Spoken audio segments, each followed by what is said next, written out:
Hi everybody, I'm Bree the Plant Lady, checking in with a weekly garden tour right here from my gardens in Fuquay-Varina, North Carolina. I am just back from an amazing trip to South Africa, and obviously Reginald is really happy to have me home.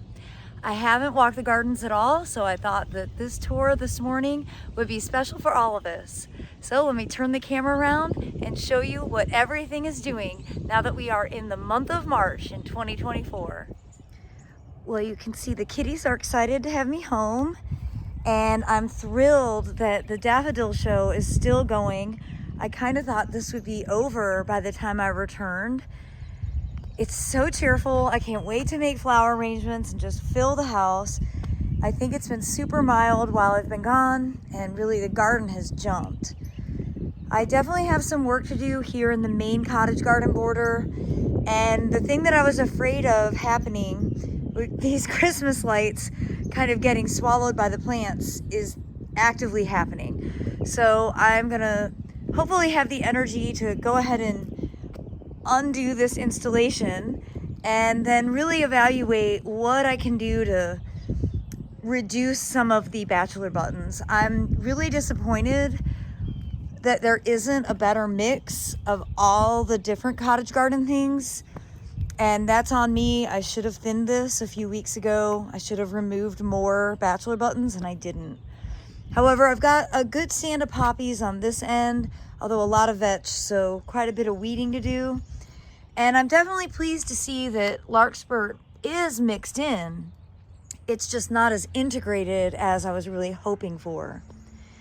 Now, you might recall all the broccoli that I harvested before I left, and you can see lots of good side shoots to be able to harvest. So I'm thrilled about that because I definitely would like to be eating some broccoli so I can quickly bounce back from my big adventure.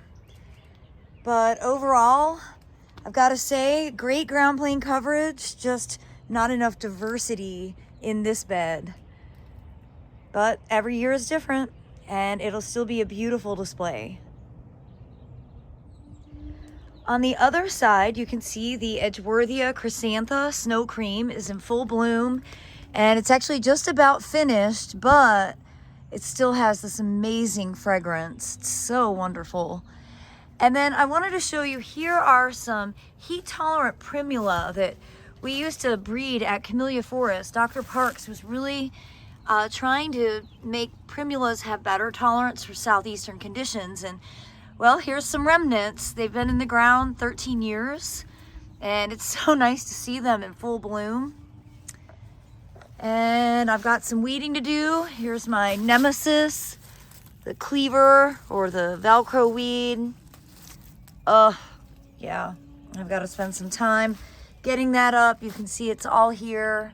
And of course, this is Reggie's favorite place to hang out. So if I don't get it, it'll just make his fur clumpy.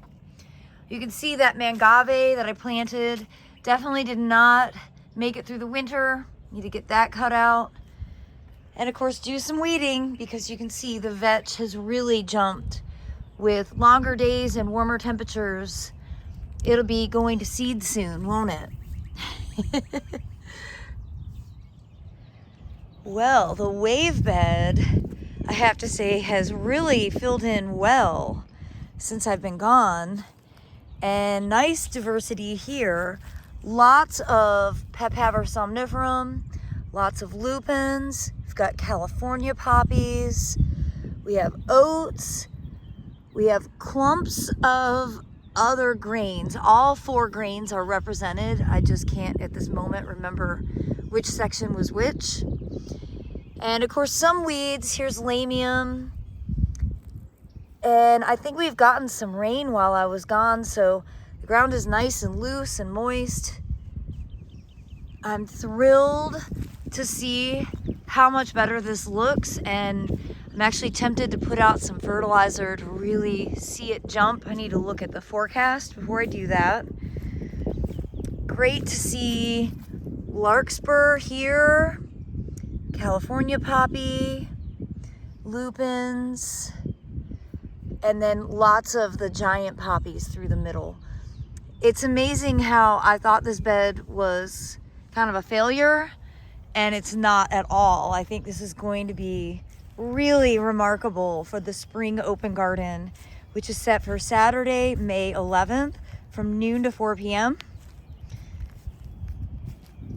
And all of the bachelor buttons that we transplanted are looking great.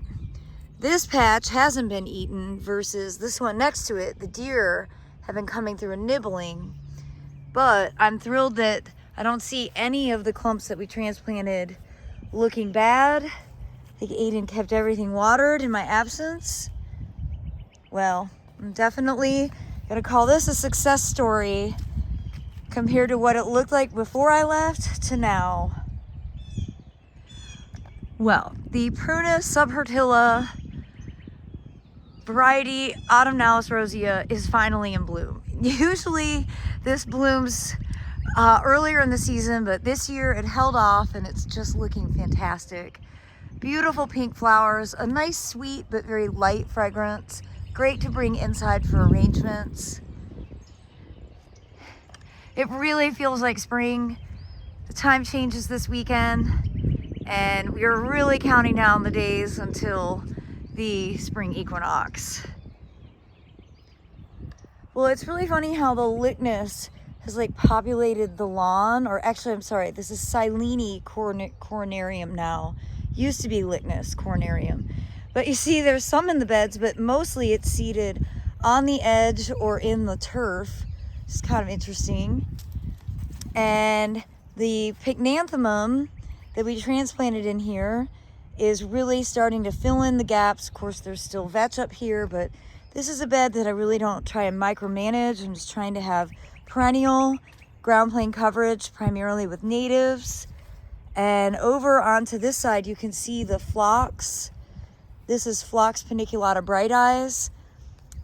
We mowed this down back in January, and you can really see lots of green coming up. And this is a great one that just takes over the entire corner. Of course, in August, it's magnificent.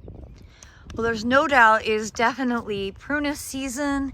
And here you can see the Prunus incisa that has been blooming lightly all winter has really burst into flower.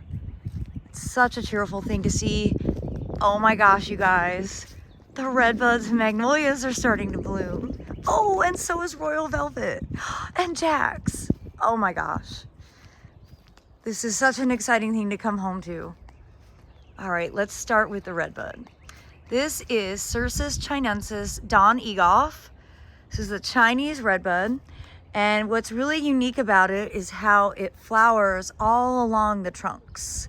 Not just on the juvenile new growth of the branches, but all along the branches. Now it's not quite open yet, but it's definitely showing color.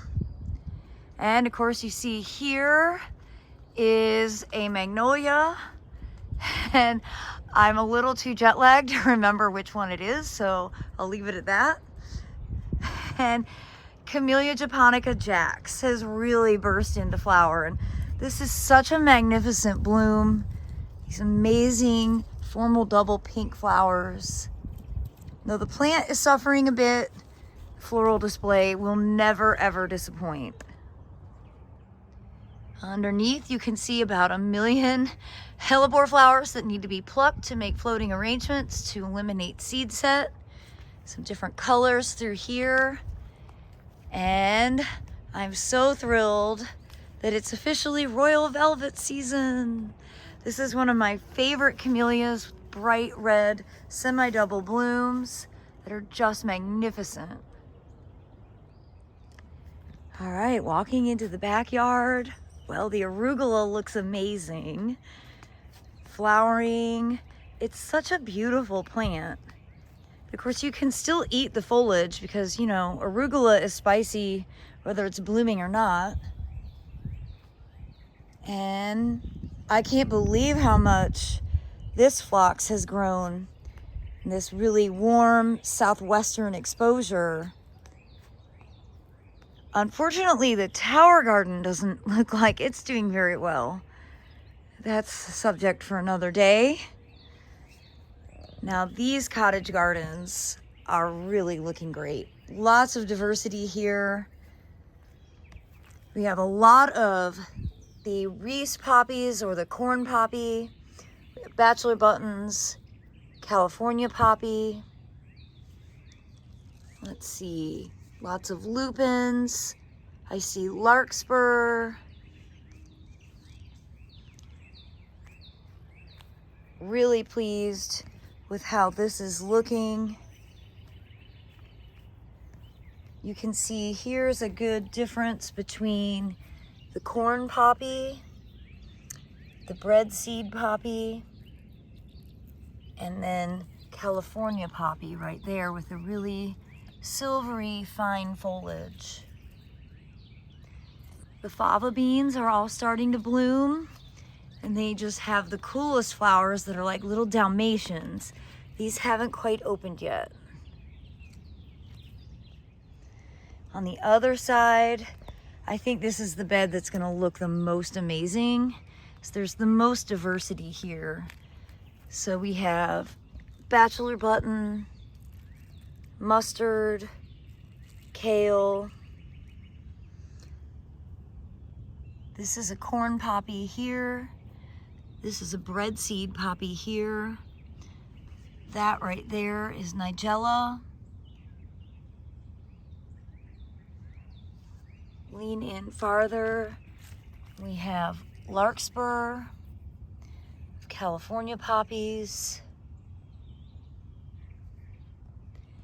I do think now is a good time for me to toss in some buckwheat seeds just to fill in any open gaps. Timing wise, that'll all be blooming at the same time. Over across in the feed tank bed, you can see the arugula from the spicy greens mix is already bolting. California poppies have grown in really well, along with the Allium schubertii. I am so pleased with how everything is looking. I really think this year's mixes are on point. You can see once this bed gets edged, we mulch just along it. It'll look neat and tidy and very purposeful. And I wanted to show you these fava beans because they are in flower. They are just the coolest things ever. Lush and amazing. It's a big difference between what's growing in this elevated feed tank, which is a bit warmer, compared to in ground. They were all planted the same, that patch of fava beans and all of these. So little microclimates and containers will definitely make a difference in staggering the development of plants in your garden.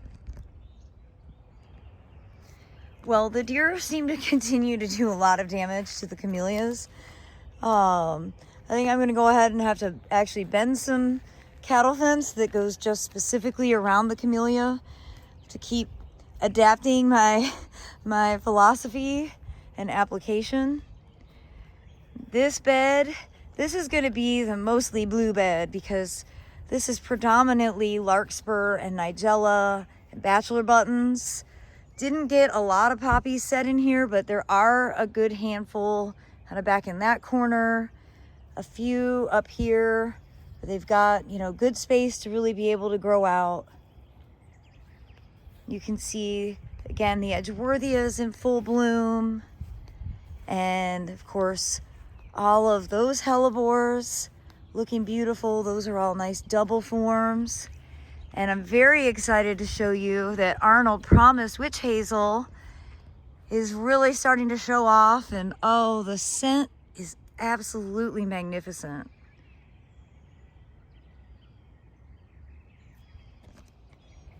All right, now it's time to check on lunch. Well, I have broccolis that aren't very big, but certainly ready to be harvested there. And let's check to see, oh my gosh, look at this cauliflower. It's a little past its prime. That means I need to eat it right now. Hot dog. And I've definitely got some good cabbages. You can see this one's heading really well. Quite a few others. So, of course, when they get like this, that means they're gonna start to flower. So that's not really harvestable, but you can let it bloom and collect seeds off of it. Hopefully most of them will head instead of bolt. Bolting is caused by exceptionally warm weather, so it's pretty hard to avoid here in the southeast. And update on some self-sown poppies. This is the breadseed poppy, looking lush and amazing. You see there's quite a few in the walkway as usual. I didn't have the heart to weed any of these out, but there's still plenty of room to be able to actually walk through. At least that's what I'm telling myself. Well, I'm gonna end this weekly garden tour here along the woodland edge where the camellias and Edgeworthia are in full bloom. The fragrance is wonderful, and it's just such a great way to, return home from an absolutely exhilarating, life-changing experience over in South Africa with the International Plant Propagator Society. I certainly look forward to sharing more updates, and I appreciate all of you tuning in. I have a busy week ahead as I prepare to go down to Charleston, South Carolina for the Food and Wine Festival and an awesome symposium at Magnolia Plantation. Well, thanks so much for watching, and happy gardening, everybody.